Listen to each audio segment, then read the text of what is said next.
هلا كيفكم؟ شو الاخبار؟ ان شاء الله يا رب تمام. كثير ناس بتخربط باستخدام اي او ان هن عم يحكوا او حتى هن عم يكتبوا.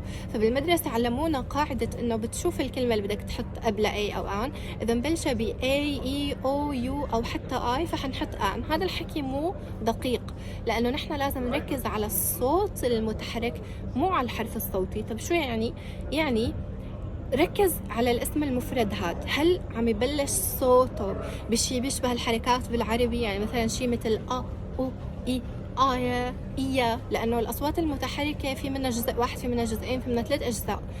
لذلك ركزوا بس على الصوت. تعالوا ناخذ مثال. apple apple apple مبلشة بصوت فهو صوت متحرك ما ساكن مثل د ت م ك. اوكي سو apple مبلشة بصوت متحرك، فأيو أسهل أنا وعم بلفظ أقول apple ولا an apple an apple an apple؟ طبعا أسهل نقول an apple، فهو لسهولة اللفظ. وإلا الأي والآن الاثنين هن أداتين للمفرد النكرة. أوكي طيب ناخذ مثال تاني. orange عفوا orange orange، أيو أسهل أقول orange صعبة، فأسهل نوصلها نقول an orange an orange an orange. أوكي طيب هلا ناخذ مثال. book سهل أقول a book. طبعا صح الحرف هو اسمه A بالأبجدية، بس صوته هون بيكون a book. أوكي طيب ليش عم بعطيكم هذا الشيء تحديدا؟ لأنه هلأ حاعطيكم هالمثال.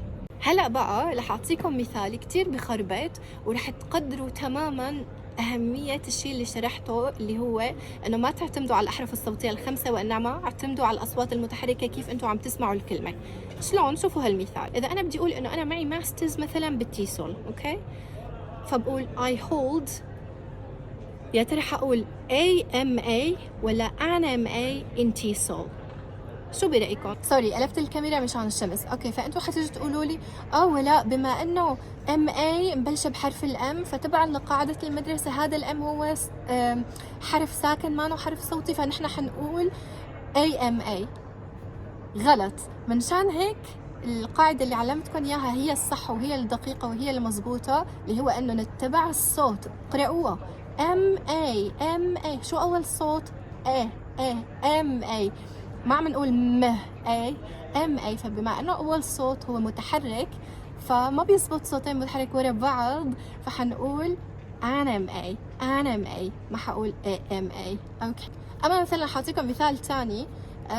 مثلا كلمة mother فبقول she's a mother. طب اوكي هون حطيت A قبل mother ما حطيت an. ليش؟ لأنه الحرف ما له علاقة، هو M بهي الحالة وM بهديك الحالة، وهنيك حطينا له an وهون حطينا له A. ليش؟ لأنه عم بعتمد على الصوت. هنيك كنت عم قوله MA عم يبلش بصوت متحرك، أما هون عم قوله mother عم نبلش بصوت ساكن mother. A mother. She's a mother. I hold an MA in TESOL. اوكي وفي مثال كمان بيشبهه هو حرف ال H. في كتير ناس حيفكروا انه اوكي بشوف H معناته هو حرف ساكن ما رح احط قبله an. لا، حسب كيف عم تلفظه. فاذا مثلا بدي اقول a hat مثلا، فهات قبعه مبلشه ب اللي هو صوت ساكن، فاكيد ححط قبلها A، فحقول a hat. بينما إذا أنا عم أقول HR member اللي هو موظف تبع الهيومن ريسورسز الموارد البشرية، فانتبهوا إذا بدي أقولها HR فأنا عم بلش ب HR member، فمبلشة بصوت متحرك، فبالتالي حقول an HR member. أوكي وبس هيك. يا ريت بقى تنتبهوا كتير منيح لما تستخدموا A أو an، التركيز عم بيكون على الصوت المتحرك يلي مبلش فيه الاسم المفرد، مو إنه بس نطلع على الحرف هيك بس إنه ننظر له، لا بدنا نسمع الصوت تبعه وبس. إن شاء الله يا رب تكونوا استفدتوا. إذا استفدتوا ما تنسوا تشاركوا الفيديو مع رفقاتكم. باي.